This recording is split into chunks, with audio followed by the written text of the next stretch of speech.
Hello and welcome student online classes of Masarda Public School. Today in this video we shall know the first chapter of science of class 8. Let us know about today video topic. जैसा कि आप लोगों के बीच में इसके fourth part share कर चुका हूँ, इस चैप्टर का 5वां पार्ट है। इस चीज़ को ध्यान से देखिएगा। There is a nursery near by school.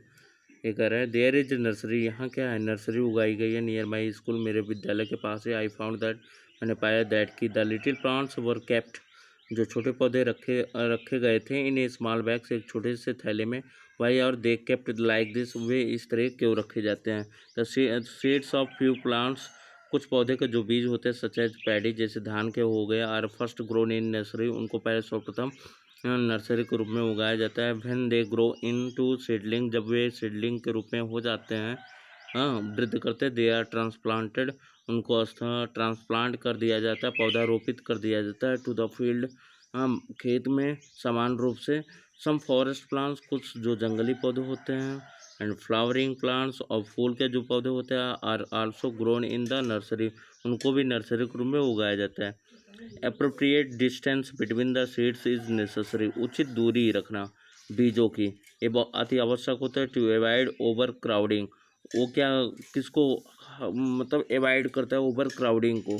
और प्लांट्स, पौधे को मतलब ज़्यादा सघन हो जाएंगे तो वो पौधे सही तरीके से विकास नहीं कर पाते हैं, इसलिए ओवर क्राउडिंग को वो क्या करता है, अवॉइड करता है। इसलिए आवश्यक होता है कि एक बीज से दूसरे बीज की उचित दूरी रहे। This allows plants to get, जो ये अनुमति देता है पौधे को क्या करने के लिए, सफिशिएंट सनलाइट, पर्याप्त सूरज का प्रकाश प्रोवाइड करता है, न्यूट्रिएंट्स देता है, and water from the soil, और न्यूट्रिशन और वाटर कहाँ से गेट करते हैं, सॉइल से। एट ए टाइम से फ्यू प्लांट्स, उस समय कुछ पौधे क्या होते हैं, may have to the remove to prevent overcrowding, उनको भी हटा दिया जाता है। जैसे सघन हो जाते हैं तो उनको हटा दिया जाता है ना, जो वैसे वीक पौधे होते हैं उनको हटा के फिर वो क्या होते हैं, थोड़ी उचित दूरी हो जाती है तो वो अपना सही तरीके से डेवलपमेंट कर सकते हैं, ग्रोथ करते हैं। आगे देखिए, एडिंग मैन्योर एंड फर्टिलाइजर्स, कैसे हम खाद को, जैसे उर्वरक और खाद को मिलाते हैं ना खेतों में, उसके बारे में हम जानते हैं। The substance which are added to the soil in the form of nutrients for the healthy growth of plant are called manure and fertiliser. ऐसे तत्व जिसको जोड़ा जाता है, जिसको मिलाया जाता है मिट्टियों में, किस रूप में, न्यूट्रिएशन के रूप में, पौधों के क्या करने के लिए, पौधों के स्वस्थ विकास के लिए, उन्हीं को हम मैन्योर और फर्टिलाइजर्स कहते हैं। तब यहाँ हम देखेंगे, ऐसा ये हेल्दी क्रॉप ग्रोइंग, मैंने देखा कि एक स्वस्थ फसल वृद्धि कर रही है। इन ए फॉर्म, एक क्यारे में, इन द नेबरिंग फॉर्म, एक पास पड़ोस में ही। द प्लांट्स वर वीक, पौधे भी कमज़ोर थे। Why do some plants grow better than other, क्यों अन्य पौधे एक दूसरे से अच्छी तरीके से उगते हैं। Soil supplies mineral nutrients to the crop plant, जो मिट्टियाँ होती हैं वो सप्लाईज आपूर्ति करती हैं खनिजों का, खनिज पोषक तत्वों का, कहाँ पे, फसलों के पौधों को। These nutrients are essential for growth, यही जो न्यूट्रिएंट्स होते हैं, पोषक होते हैं, वो सर्वोत्तम होते हैं पौधों के विकास के लिए। इन सर्टेन एरियाज, अनेकों क्षेत्रों में, farmers grow crop after crop in some field, कुछ खेतों में क्या कर सकते हैं किसान, वो एक फसल के बाद दूसरी फसल उगा सकते हैं। The field is never left uncultivated और फॉलो, और मैदान को कभी भी को वैसे नहीं छोड़ना चाहिए बिना जुताई किए हुए, और फॉलो या वैसे अनुसरण करना चाहिए। Imagine what happens to the nutrients, imagine कल्पना करो, व्हाट हैपन्स क्या घटित होगा, टू द न्यूट्रिएंट्स पोषक के तो साथ। फिर उसके बाद, continuous cultivation of crop makes the soil poor in nutrients. Continuous cultivation, लगातार जुताई करने से फसलों ऑफ क्रॉप्स मेक्स, और फसल बन जाती है, द सॉइल मिट्टी को बना देती है, पुअर कमज़ोर कर देती है न्यूट्रिएंट पोषक में। देयरफॉर, जबकि यहाँ ये ध्यान से देखिएगा, कंटिन्यूअस कल्टीवेशन, लगातार जुताई करना ऑफ क्रॉप्स, फसलों की, मेक्स द सॉइल, और मिट्टी को बना देती है, पुअर कमज़ोर कर देती है इन न्यूट्रिएंट्स पोषक में।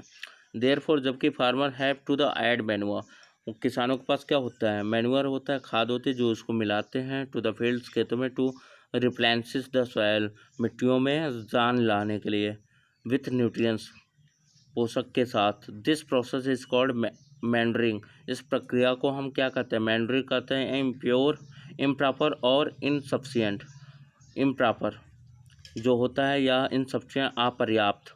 मैंडरिंग रिजल्ट, उसका परिणाम जो होता है, इन वीक प्लांट्स, वो क्या होता है, कमज़ोर पौधों में।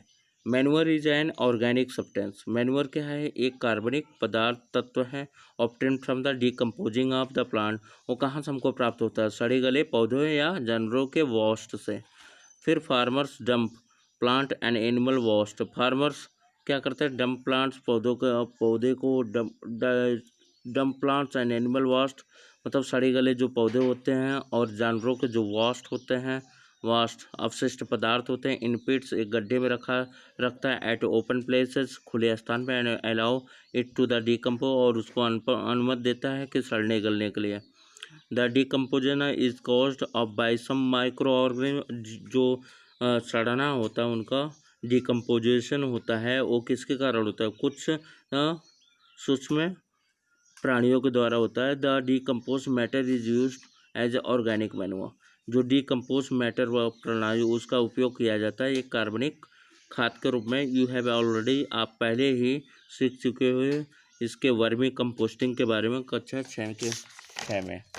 अब आप देखोगे इस एक्टिविटी के माध्यम से,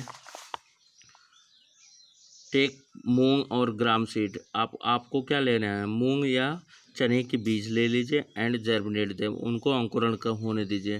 सेलेक्ट 3 इक्वल साइज सीडलिंग, और 3 एक बराबर आकार के सीडलिंग को चुनिए। टेक द एम्प्टी ग्लास, उसको खाली ग्लास में रख दीजिए। सिमिलर विजल्स, समान स्तर के समान उसके विजल्स होने चाहिए, चौड़ाई होनी चाहिए। मार्क देम, उनको मार्क लगा दीजिए ABC करके। 2 glass, add a little amount of soil, उसमें क्या डालिए, थोड़ी सी मात्रा मिट्टी की। Mix with a little cow dung manure, जो जिसमें क्या हो, गाय के जो गोबर की खाद है उसमें मिक्स होनी चाहिए। इन ग्लास बी में put the some amount of soil mixed with a little urea, और फिर दूसरे ग्लास बी में क्या करना है, ऐसी मिट्टी डालना है जो जिसमें क्या सम्मिलित हो, कुछ थोड़ी सी मात्रा यूरिया की। Take same amount of soil, फिर उतनी ही मिट्टी लेनी है ग्लास सी के लिए, विदाउट एडिंग एनीथिंग, उनमें कुछ भी ना मिला हो उस मिट्टी में। फिर now pure the same amount of water, अब सभी में एक समान मात्रा के क्या डालना है, पानी डालना है। इन ईच ग्लास, प्रत्येक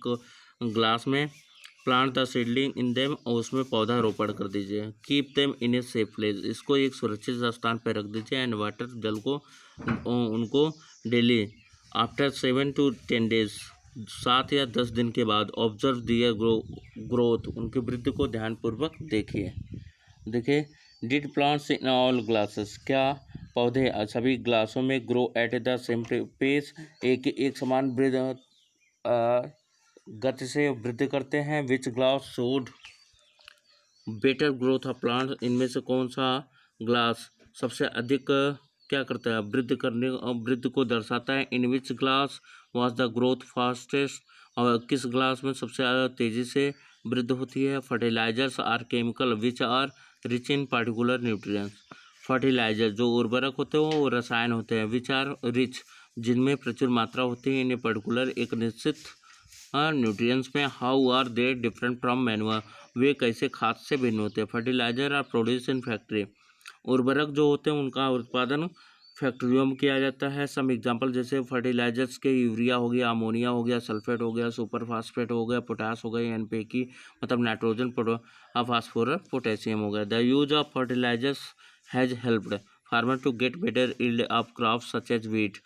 द यूज ऑफ फर्टिलाइजर्स, उर्वरक का उपयोग करके जो किसान हैज़ हेल्प्ड वो सहायता कर चुका है किसानों को टू गेट बेटर यील्ड, अच्छी पैदावार प्राप्त करने के लिए फसलों की, सच जैसे गेहूं की हो गई, धान की हो गई, मक्का की हो गई। But excessive use of fertiliser, लेकिन अधिक से अधिक मात्रा में उर्वरक का इस्तेमाल करने से has made the soil less fertile, वो मिट्टी को अधिक कम उपजाऊ कर देती है। Fertilisers have also become a source of water, fertilisers क्या होता है आल्सो, उनके पास क्या होता है, बाद में वो स्रोत बन जाते हैं जल के पॉल्यूशन, जल प्रदूषण के।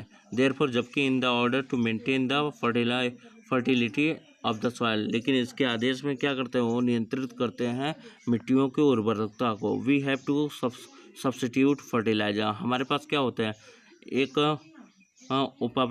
सब्स्टिट्यूट फर्टिलाइजर उर्वरक होता है विथ ऑर्गेनिक मैन्युअर, खाद के साथ, या लीव द फील्ड, और खेत को हम छोड़ देते हैं अनकल्टिवेटेड, बिना जोते हुए, in the between two crop, दो फसलों के बीच में।